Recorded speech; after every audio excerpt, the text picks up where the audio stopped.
Hi students, எப்படி இருக்கீங்க எல்லாரும்? இன்றைக்கி பார்க்க போகிறது வந்து பார்த்திங்கன்னா கம்ப்யூட்டர் அப்ளிகேஷன் ப்ராக்டிகல்ஸ். நம்ம கோவிட் சுச்சுவேஷன்ஸில் ரொம்ப எல்லாருமே ஆன்லைன் கிளாஸஸில் இருக்கிறதுனால ஃபிசிக்கல் கிளாஸஸ் வர்றப்போ நம்ம வந்து we can go for introduction of computers, என்னென்ன டைப்ஸ் ஆஃப் கம்ப்யூட்டர்ஸ் இருக்குது, ஆப்ரேட்டிங் சிஸ்டம்னா என்ன, சாஃப்ட்வேர்னா என்ன, ஹார்ட்வேர்னா என்ன, டிஃப்ரெண்ட் காம்போனன்ட்ஸ் ஆஃப் கம்ப்யூட்டர்ஸ், இதை பற்றிலாம் நம்ம பார்க்கலாம். இப்போ வந்து நம்ம டேரெக்டாக we are going for live practicals. First and foremost experiments வந்து பார்த்திங்கன்னா எப்படி வந்து ஒரு ஃபோல்டர் க்ரியேட் பண்ணுறாங்க, ஸ்க்ரீன் சவர் செட்ஸ் எப்படி செட் பண்ணுறாங்க, இதெல்லாம் தான் பேசிக்ஸு. உங்களுக்கு மற்றபடி வந்து பார்த்திங்கன்னா இந்த சிஸ்டம்குள்ளே எப்படி போகிறது, அதை ஐகான்ஸ்னால் என்ன, இதெல்லாம் வந்து நம்ம நெக்ஸ்ட் கிளாஸஸில் பார்க்கலாம். இன்றைக்கி எக்ஸ்பீரியன்ஸில் ஃபஸ்ட் ஒன் இஸ் பார்த்திங்கன்னா first experiment is installing screen saver, change the monitor resolution by 1280 by 960, setting wallpaper எப்படி செட் பண்ணுறது, creating, moving, deleting and renaming a folder, ஒரு folder எப்படி create பண்ணுறது, then copy, paste and cut a folder file, displaying the properties of for a file or a folder. இது வந்து நம்ம ஒன்று நம்ம பார்க்கலாம். First one is பார்த்தீங்கன்னா installing screen savers and change the monitor resolution by 1280 by 680. Screen சேவர்னால் என்னன்னு பார்த்தீங்கன்னா, உங்கள் கம்ப்யூட்டரை நீங்கள் ஒர்க் பண்ணிகிட்டு இருப்பீங்க. அப்போது ஒர்க் பண்ணிகிட்டு இருக்கப்போ கண்டினியூஸாக யூஸ் பண்ணிகிட்டு இருக்கீங்க. அப்போது யூஸ் பண்ணிகிட்டே இருக்கப்போ ஏதோ ஒரு ஒர்க் இருக்குது, ஏதோ ஒரு வீட்டில் ஏதோ ஒர்க் இருக்குது, இல்லை இங்கே வெளியே போகிறீங்கன்னா உங்கள் சிஸ்டம் வந்து ஒரு டைமுக்கு அப்புறம் பவர் சேவிங் மோடு போயிடும். அப்போ அந்த பவர் சேவிங் மோடுக்கு போகிறதுக்கு பதில் நீங்கள் இந்த மாதிரி ஸ்க்ரீன் சேவர் செட் பண்ணிக்கலாம். ஸ்க்ரீன் சேவர் செட் பண்ண மெயின் நோக்கம் என்னன்னு பார்த்தீங்கன்னா, உங்கள் சிஸ்டமை நீங்கள் ஸ்க்ரீன் சேவர் ஒன்ஸ் செட் பண்ணிட்டீங்கன்னா ஒரு இது மாதிரி இல்யூஷன்ஸ் மாதிரி ஓடிக்கிட்டே இருக்கும். இது ஓடிக்கிட்டு இருக்கிறதுனால நீங்கள் நெக்ஸ்ட் டைம் நீங்கள் வர்றப்போ வேறு யாரோ ஒருத்தவங்க நீங்கள் வெளியே போகிறப்போ யாரோ ஒருத்தவங்க ஆக்சஸ் பண்ணணும்னு ட்ரை பண்ணாலும் அது வந்து ஆட்டோமேட்டிக்காக உங்களோட யூசர் நேம் பாஸ்வேர்ட் கேட்குற மாதிரி ஆகிடும். ஸோ அன்அத்தென்டிகேட்டட் யாரும் உங்கள் சிஸ்டமை ஆக்சஸ் பண்ணாத அளவுக்கு நீங்கள் செய்யலாம் ஸ்க்ரீன் சவர் செட் பண்ணி. தென் வந்து பார்த்தீங்கன்னா ஸ்க்ரீன் சவர் வந்து ஒரு கேட்சி பவர் சேவிங் இதுன்னு சொல்லுவாங்க. அதுக்காக வந்து நம்ம ஸ்க்ரீன் சவர் யூஸ் பண்ணுறோம். தென் செகண்ட் ஒன் இஸ் பார்த்தீங்கன்னா ரெசல்யூஷன்னா என்னென்னு பார்த்தீங்கன்னா, ஒரு ஸ்க்ரீன் சைஸ் பிக்சல் பை இன்ச்சஸில் கால்குலேட் பண்ணுவாங்க. கம்ப்ளீட் ஸ்க்ரீன் சைஸை இப்போது உங்களுக்கு உங்கள் சிஸ்டமோட ஸ்க்ரீன் சைஸ் வந்து ஹரிசாண்டல் ஸ்கேலும் வெர்டிக்கல் ஸ்கேலும் சேர்ந்தது தான் ஒரு ஸ்க்ரீனோட சைஸ்ன்னு சொல்லுவாங்க. இது ரொம்ப இன்டெப்த்தாக போக வேண்டாம். இதோட எக்ஸ்பெரிமெண்ட் எப்படி பண்ணுறோன்னு சொல்லிட்டு நம்ம பார்க்கலாம். இப்போது நீங்கள் பார்க்குறது தான் வந்து டெஸ்க்டாப்னு சொல்லுவோம். இந்த டெஸ்க்டாப் வந்து பார்த்தீங்கன்னா இதெல்லாம் ஐகான்ஸ்ன்னு சொல்லுவோம். இதில் ஒரு ஆரோ மாதிரி போட்டுறது ஷார்ட்கட் ஐக்கான்னு சொல்லுவாங்க. இதெல்லாம் ஐகான்ஸு, ஆரோ போட்டிருக்கிறது வந்து ஷார்ட்கட் ஐகான்ஸ். ஐகானுக்கும் ஷார்ட்கட் ஐக்கானுக்கும் என்ன டிஃப்ரென்ஸ்னு பார்த்தீங்கன்னா, ஐகான் இருக்கப்போ டைரெக்டாக அந்த அப்ளிகேஷனை போய் நீங்கள் டபுள் கிளிக் பண்ணிங்கன்னா, மவுஸ் யூஸ் பண்ணி டபுள் கிளிக் பண்ணிங்கன்னா அந்த அப்ளிகேஷனை ஆக்சஸ் பண்ணலாம், ரைட்டா? ஆனால் ஷார்ட்கட் ஐக்கான் பொறுத்தவரை அதுவும் அந்த அப்ளிகேஷன் ஆக்சஸ் பண்ணலாம். இன்ஸ்டெட் ஆஃப் அந்த சாஃப்ட்வேர் வந்து அந்த லொக்கேஷன்லேருந்து ஆக்சஸ் ஆகும். அந்த சாஃப்ட்வேரை நீங்கள் ஆக்சஸ் பண்ணது அந்த இப்போ இது இன்டர்நெட் எக்ஸ்ப்ளோரர் டைரெக்டாக இதை ஆக்சஸ் பண்ணலாம். இது வந்து இந்த சாஃப்ட்வேர் வந்து ஏதோ ஒரு லொக்கேஷனில் ஸ்டோர் ஆகிருக்கும். அதுக்கு பதில் ஒரு லிங்க் கொடுத்து உங்களை டெஸ்க்டாப்பில் வச்சுக்கிட்டா ஷார்ட்கட் ஐக்கானுக்கும் ஒரு பர்மனெண்ட் ஐக்கானுக்கும் இதுதான் டிஃப்ரென்ஸு. இப்போ நம்ம அதுக்குள்ளே போகிறதுக்கு பதில் இப்போது ஃபஸ்ட் என்னன்னு பார்த்தீங்கன்னா ஸ்க்ரீன் சேவர்னா என்னன்னு பார்க்கலாம், ரைட்? ஸ்க்ரீன் சேவர் எப்படி பார்க்கணும்னு பார்த்தீங்கன்னா, இங்கே பர்சனலைஸில் போயிட்டு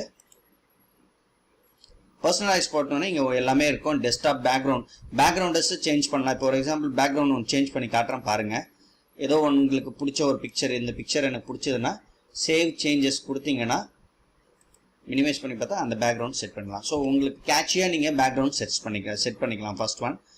ரெண்டாவது ஒன்று பார்த்தீங்கன்னா கலர்ஸ் சேஞ்ச் பண்ணிக்கலாம், சவுண்டு மாற்றிக்கலாம். உங்களுக்கு இந்த இதுக்கு வந்து இந்த ஸ்க்ரீன் சேவருக்கு வந்து சவுண்ட்ஸ்லாம் நீங்கள் வச்சுக்கலாம். தென் இதுதான் உங்களோட ஸ்க்ரீன் சேவர். ஸ்க்ரீன் சேவர் என்னன்னு பார்த்தீங்கன்னா, இதை கிளிக் பண்ணிங்கன்னா மவுஸில் போயிட்டு ஒரு கிளிக் பண்ணோடனே இந்த மாதிரி வரும். இது ஸ்க்ரீன் சேவரோட செட்டிங்.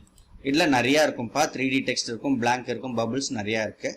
இப்போ நான் 3D டெக்ஸ்ட் போட்டுனா இதான் உங்களோட ப்ரிவ்யூ பார்க்கலாம் நீங்கள். இதான் ஸ்க்ரீன் சேவர். இதை நீங்கள் ஒன்ஸ் ஒரு தடவை மவுஸை ஏதோ மூவ் பண்ணிட்டீங்கன்னா ஆட்டோமேட்டிக்காக அது டிசால்வ் ஆகிடும்.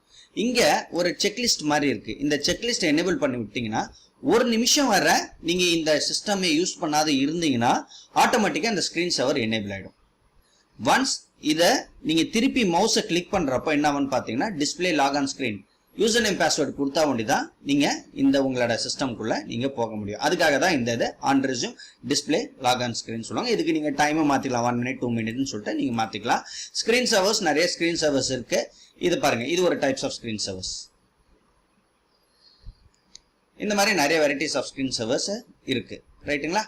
தென் இதுதான், இதை அப்ளை கொடுத்து ஓகேன்னு கொடுத்துட்டீங்கன்னா 1 நிமிஷத்துக்கு அப்புறம் ஆட்டோமேட்டிக்காக அந்த ஸ்க்ரீன் சேவர் மோடுக்கு போயிடும். போகிறதுனால என்ன பயன்கள் வந்து பார்த்தீங்கன்னா உங்களோட பவர் வந்து லாஸ் ஆகிறதுக்கு வாய்ப்புகள் கம்மியாக இருக்கும்.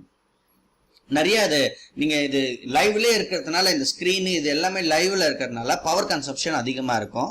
நீங்கள் ஸ்க்ரீன் சேவர் மோடுக்கு போடுறோடனே ஆட்டோமேட்டிக்காக மேபி வந்து சம் பவர்ஸ் வந்து கொஞ்சம் சேவ் பண்ணதுக்கு வாய்ப்புகள் இருக்குது. அதனால தான் வந்து இந்த ஸ்க்ரீன் சேவருக்குன்னு சொல்லிட்டு ஒரு ஆப்ஷனுக்கு போகிறோம். இதுதான் ஸ்க்ரீன் சேவர். இதை கிளிக் பண்ணிங்கன்னா உங்களுக்கு ஸ்க்ரீன் சேவரோட செட்டிங்ஸ் வந்துடும். இதில் செட்டிங்ஸ்லாம் இருக்குது, இப்போ நிறையா இருக்குது ரைட். இது ஃபர்ஸ்ட் ஒன்.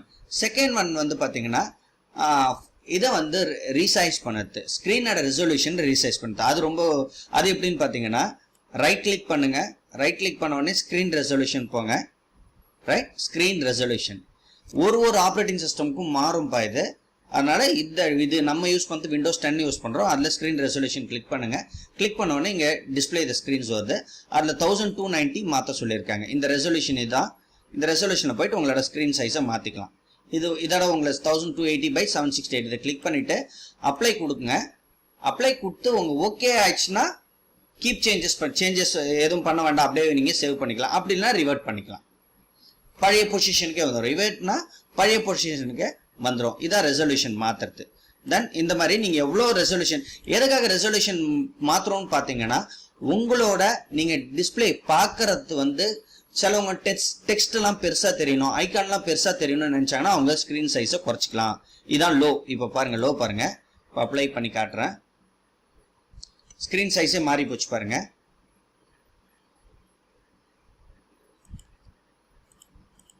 தெரியுதுங்களா உங்களுக்கு? அந்த ஸ்க்ரீனோட வித்தே குறைஞ்சிட்டு பண்ண, ஹைட்டும் வித்தும் குறைஞ்சிருச்சு ரைட்டுங்களா. இது ஒரு ஸ்க்ரீன் சைஸு.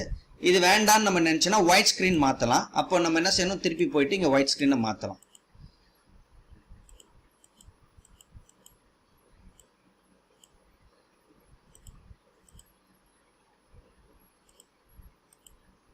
இப்போ ஸ்க்ரீன் பாருங்கள், இன்னும் கொஞ்சம் வைடாக ஆகிடுச்சு. இன்னும் நீங்கள் வைடாக கூட பண்ணிக்கலாம் ஸ்க்ரீன் சைஸை. ஸ்க்ரீன் ரெசல்யூஷனில் போயிட்டு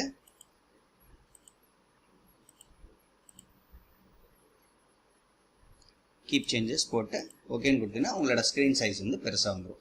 இதுதான் first experiment right. Next one பார்த்தீங்கன்னா செட்டிங் வால்பேப்பர் செட் பண்ணது எப்படின்னு நான் காட்டிட்டேன். அதை திருப்பி ஒரு தடவை காட்டுறேன், நீங்கள் பாருங்கள். வால்பேப்பர் செட் பண்ணது எப்படின்னு பார்த்தீங்கன்னா ரைட் கிளிக் பண்ணி அதே மவுஸில் ரைட் கிளிக் பண்ணி பர்சனலைஸ் போயிட்டு இதோ டெஸ்க்டாப் பேக்ரவுண்டு இருக்குது. இதில் நீங்கள் உங்களுக்கு தேவையான வால்பேப்பர்ஸை நீங்கள் மாற்றிக்கலாம். இப்போ எனக்கு இது வால்பேப்பர்னா இதை செலக்ட் பண்ணிட்டு சேவ் சேஞ்சஸ் கொடுத்துட்டிங்கன்னா ஆட்டோமேட்டிக்காக வால்பேப்பர் சேஞ்ச் ஆகிடும். அதே நேரத்தில் நீங்கள் வால்பேப்பரை வந்து கன்சிக்யூட்டிவ் வால்பேப்பர்ஸ் கூட வச்சுக்கலாம். கன்சிக்யூட்டிவ்னா அட் ஏ டைமில் ஒரு 5 வால்பேப்பர் கண்டினியூஸாக மாற்றுற மாதிரி கூட நீங்கள் வச்சுக்கலாம். ஆட்டோமேட்டிக்காக அது மாறிக்கிட்டே இருக்கும். அதை எல்லாத்தையும் உங்களுக்கு என்னென்ன வால்பேப்பர் செலக்ட் பண்ணிட்டு சேவ் சேஞ்சஸ் கொடுத்தீங்கன்னா ஆட்டோமேட்டிக்காக நெக்ஸ்ட் டைம் பார்க்குறப்போ உங்களுக்கு ஒரு டைமுக்கு எடுத்து ஆட்டோமேட்டிக்காக சேஞ்ச் ஆகிட்டே இருக்கும். இந்த வால்பேப்பர் சேஞ்ச் ஆகிடுச்சு பாருங்கள் ரைட். நெக்ஸ்ட் ஒன் பார்த்தீங்கன்னா creating moving deleting and renaming a folder. ஒரு ஃபோல்டர்னா என்ன, அந்த ஃபோல்டரை எப்படி கிரியேட் பண்ணுறாங்க, எப்படி ஒரு இடத்துலேருந்து ஒரு இடம் மூவ் பண்ணுறாங்க, அதை எப்படி டெலிட் பண்ணுறாங்க, அதை எப்படி ரீநேம் பண்ணுறாங்க ரைட். அதை பற்றி இப்போ நம்ம பார்க்கலாம். நீங்கள் எந்த லொக்கேஷனில் ஒரு ஃபோல்டரை கிரியேட் பண்ண போகிறீங்களோ அந்த லொக்கேஷனில் போயிட்டு மவுஸில் ரைட் கிளிக் பண்ணிங்கன்னா நியூன்னு ஒரு ஆப்ஷன் இருக்கும். அங்கே ஒரு ஃபோல்டர்னு வருது இல்லையா, இதான் ஃபோல்டர். இந்த மாதிரி நீங்கள் எத்தனை ஃபோல்டர் வேணால் ரைட் கிளிக் பண்ணி கிரியேட் பண்ணிக்கலாம். ஃபோல்டர் 1, 2 2 ஃபோல்டர் இருக்குது. இந்த ஃபோல்டரை ரீநேம் பண்ணால் இந்த இடத்துல போயிட்டு அந்த இடத்துல ஜஸ்ட் மவுஸ் கர்சர் எடுத்து போய், இதான் மவுஸ் கர்சர்னு சொல்லுவாங்க. இந்த மவுஸ் கர்சர் எடுத்து போய் வச்சுட்டு அப்படி கிளிக் பண்ணாலே ஆட்டோமேட்டிக்காக ரீநேம் பண்ணிக்கலாம். அப்படி இல்லாட்டினா ரீநேம் பண்ணுறதுக்கு ரைட் கிளிக் பண்ணி இதோ ரீநேம்னு இருக்குது பாருங்கள். இதில் வந்து CA1ன்னு சொல்லிட்டு ஒன்று போட்டுக்கிறேன், ஒரு ஃபோல்டர். அதே மாதிரி இங்கே போயிட்டு வச்சுட்டு ரைட் கிளிக் பண்ணிட்டீங்கன்னா CA2ன்னு இன்னொரு ஃபோல்டர். சரிங்களா, இது வந்து ஒரு ஃபோல்டர். இந்த ஃபோல்டருக்குள்ளே நீங்கள் எத்தனை ஃபோல்டர் வேணால் ரைட் கிளிக் பண்ணி கிரியேட் பண்ணிக்கலாம். New folder CA4. இந்த மாதிரி நீங்கள் எவ்வளோ ஃபோல்டர்ஸ் வேணால் கிரியேட் பண்ணிக்கலாம். இந்த ஃபோல்டரை நான் காப்பி பண்ணணும் பேஸ்ட் பண்ணணும்னு வந்து பார்த்தீங்கன்னா ரைட் கிளிக் பண்ணிவிட்டு காப்பி, திருப்பி போயிட்டு பேஸ்ட்னு கொடுக்கலாம். அப்படி இல்லாட்டினா Ctrl+C காப்பி, அந்த ஃபோல்டரை செலக்ட் பண்ணிவிட்டு Ctrl+C காப்பி, தென் Ctrl+V பேஸ்ட். Ctrl+C காப்பி, தென் Ctrl+V வந்து பேஸ்ட். சரிங்களா? இது வேணானா, இந்த ஃபோல்டர் வேணானா Ctrl+Z போட்டிங்கன்னா அந்த பழைய ஃபோல்டர், அந்த ஃபோல்டர் ரிமூவ் ஆகிடும். Ctrl+Z போட்டிங்கன்னா அந்த ஃபோல்டர் ரிமூவ் ஆகிடும். அன்டூ, Ctrl+Z வந்து அன்டூன்னு சொல்லுவாங்க. அன்டூனா எனக்கு அது வேண்டாம் திருப்பி எடுத்துக்கங்கன்னு சொல்றதுக்கு அன்டூ. அதே மாதிரி எனக்கு இந்த மாதிரி நீங்கள் எத்தனை ஃபோல்டர்ஸ் வேணாலும் கிரியேட் பண்ணலாம். அந்த மாதிரி கிரியேட் பண்ணி வச்சிருக்கிறது தான் வந்து பார்த்தீங்கன்னா இப்போ CLabனு ஒன்று ஃபோல்டர் ஒன்று கிரியேட் பண்ணியிருக்கேன். இந்த ஃபோல்டருக்குள்ளே நிறைய ஃபைல்ஸ் வந்து கிரியேட் பண்ணியிருக்கேன். ஸோ ஃபர்ஸ்ட் டிரைவுக்குள்ள ஃபோல்டருக்குள்ள ஃபைல். உங்களுக்கு ஐடென்டிஃபிகேஷனுக்காக ஃபோல்டர் வச்சிருக்கோம். அந்த ஃபோல்டருக்குள்ள உங்களுக்கு ஃபைல்ஸ் வந்து என்ன டைப்ஸ் ஆஃப் ஃபைல்ஸ் வேணால் நீங்கள் இந்த மாதிரி ஸ்டோர் பண்ணிக்கலாம். தென் அந்த ஃபோல்டருக்குள்ள இப்போ நான் இந்த ஃபோல்டருக்குள்ள இதை நான் போட காப்பி பண்ணி பேஸ்ட் பண்ண போறேன்னா இந்த ஃபோல்டரை ரைட் கிளிக் பண்ணி காப்பின்னு கொடுக்கலாம்.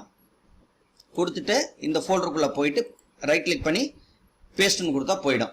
அப்படி இல்லாட்டினா நீங்க இந்த ஃபோல்டரை போயிட்டு கிளிக் பண்ணிட்டு Ctrl+C காப்பி, தென் இந்த ஃபோல்டர் இந்த கிளிக் பண்ணி இதுக்குள்ள போயிட்டு Ctrl+V பேஸ்ட். அப்படியும் இல்லாட்டினா இதை கட் பண்ண போறீங்கன்னா இதை செலக்ட் பண்ணிட்டு இப்படியும் கட் பண்ணலாம். அப்படி இல்லைன்னா Ctrl+X வந்து கட் பண்ணுறதுக்கு திருப்பி அந்த ஃபோல்டருக்குள்ள போயிட்டு Ctrl+V போட்டீங்கன்னா பேஸ்ட். ஸோ Ctrl+V வந்து காமன், Ctrl+X வந்து கட்டு, Ctrl+C வந்து காப்பி. அதை வந்து ஞாபகம் வச்சுக்கோங்க. இதை காப்பி பண்ணி நம்ம இதுக்கு மாதிரி எவ்வளோ ஃபோல்டர்ஸ் வேணால் போட்டுக்கலாம் உள்ள. இப்போ இந்த ஃபோல்டர் அப்படியே கூட நீங்கள் மூவ் பண்ணலாம். மூவ் பண்ணதுன்னா டைரெக்டாக இந்த லொக்கேஷன்லேருந்து இந்த லொக்கேஷனுக்கு உள்ளே போயிடும். ஒரு காப்பி எங்கே ரீட்டைன் பண்ணிட்டு அங்கே வைக்காது. இப்போ நான் மூவ் பண்ண போகிறேன்னா டைரெக்டாக இங்கே எடுத்துன்னு போயிட்டு அதுக்குள்ள இதோ பாருங்க அப்படியே மவுஸை கிளிக் பண்ணிக்கிட்டே நான் போயிட்டு அதுக்குள்ள மூவ் டு CLab போட்டிங்கன்னா ஆட்டோமேட்டிக்காக இங்கே அந்த ஒரிஜினல் ஃபோல்டர் இருக்காது. இதுக்குள்ளே போய் பார்த்தீங்கன்னா அந்த ஃபோல்டர் வந்து இருக்குது. இதுதான் வந்து ஒரு ஃபோல்டரை கிரியேட் பண்ணுறது. ஒரு ஃபோல்டரை கிரியேட் பண்ணுறது, ரீநேம் பண்ணுறது, மூவ் பண்ணுறது. சரியா? கட், காப்பி, பேஸ்ட் நான் சொல்லிட்டேன். காப்பி வந்து Ctrl+C, ஒரு ஃபோல்டரையோ ஒரு ஃபைலையோ காப்பி பண்ணி போட்டு Ctrl+C. பேஸ்ட் வந்து Ctrl+V. பேஸ்ட் அப்படியே தூக்கி பேஸ்ட் பண்ணலாம். இதுக்கு முன்னாடி நான் டெமோ காட்டிட்டேன். கட் வந்து Ctrl+X போட்டிங்கன்னா கட் ஆகிடும் ஒரு ஃபோல்டரோ ஒரு ஃபைலோ. ரைட்டா? Next one. அந்த last one is displaying the properties of a file or a folder. ஒரு ஃபோல்டரோ இல்லை ஒரு ஃபைலோட சைஸு இல்லை அதோட ப்ராப்பர்ட்டிஸை நம்ம எப்படி பார்க்க போகிறோம். இதான் நான் கிரியேட் பண்ண ஃபோல்டர். நம்ம ஆல்ரெடி கிரியேட் பண்ணியிருக்கோம். அதை ரைட் கிளிக் பண்ணிங்கன்னா மவுஸில் ரைட் கிளிக் பண்ணோன்னே ப்ராப்பர்ட்டிஸ்னு ஒரு ஆப்ஷன் வரும். இதை கிளிக் பண்ணிங்கன்னா இதை பாருங்கள். ஃபர்ஸ்ட் வந்து ஃபைல் டைப் என்ன, ஃபோல்டரா என்ன ஃபைல்னு சொல்லிட்டு அதோட லொக்கேஷன், அதோட சைஸ் காட்டும். அதுக்குள்ளே எத்தனை ஃபைல் எத்தனை ஃபோல்டர் இருக்குன்னு சொல்லிட்டு காட்டும். அது எப்போ கிரியேட் பண்ணாங்க, என்ன டைமில் கிரியேட் பண்ணாங்க. அட்ரிபியூட்ஸ்னா read, write, hidden. Read, write, hidden சொல்லுவாங்க. ரீட் பண்ணது, ரைட் பண்ணது, ஹிடன் பண்ணது, மறைக்கிறது. இந்த 3 அட்ரிபியூட்ஸும் இருக்கும். ரைட்? இதுக்குள்ளேயே நீங்கள் போயிட்டு எந்த ஃபைல்ஸ் வேணாலும் நீங்கள் ப்ராப்பர்ட்டிஸை பார்க்கலாம். இதுக்குள்ளே டபுள் கிளிக் பண்ணிக்கங்க. ரைட் கிளிக் பண்ணிங்கன்னா ப்ராப்பர்ட்டிஸ் பண்ணிங்கன்னா நீங்கள் ப்ராப்பர்ட்டிஸை நீங்கள் பார்த்துக்கலாம். அந்த ஃபைல் சைஸ் என்ன, அந்த ஃபைல் டைப் என்ன டைப் ஆஃப் ஃபைல் நீங்கள் யூஸ் பண்ணுறோம், எப்போ கிரியேட் பண்ணாங்க, எப்போ அதை மாற்றினாங்க, அதை எப்போல்லாம் ஆக்சஸ் பண்ணாங்க, அட்ரிபியூட்ஸ் ரீடா, ஹிடனா, தென் லொக்கேஷன், இது எல்லாமே அந்த ப்ராப்பர்ட்டிஸில் காட்டும். சரிங்களா? அதை ரைட் கிளிக் பண்ணிவிட்டு ப்ராப்பர்ட்டிஸ் பண்ணால் ப்ராப்பர்ட்டிஸில் நீங்கள் உங்களோட இதை வந்து நீங்கள் பார்த்துக்கலாம். அந்த ஃபைல் பற்றி கம்ப்ளீட் டீடைல்ஸ் வந்து நீங்கள் பார்த்துக்கலாம். இதுதான் வந்து பார்த்தீங்கன்னா ஃபர்ஸ்ட் எக்ஸ்பெரிமெண்ட்ஸ். இதுதான் ஃபர்ஸ்ட் எக்ஸ்பெரிமெண்ட். இது ஏதாவது டவுட்ஸ் இருந்தால் கேட்கலாம். ரொம்ப ஈஸியான எக்ஸ்பெரிமெண்ட், ஒன்றுமே இல்லை. இது நீங்கள் பார்த்தீங்கன்னா உங்களுக்கு ஈஸியாக புரியும். ரைட்? தேங்க்யூப்பா. Thank you tears.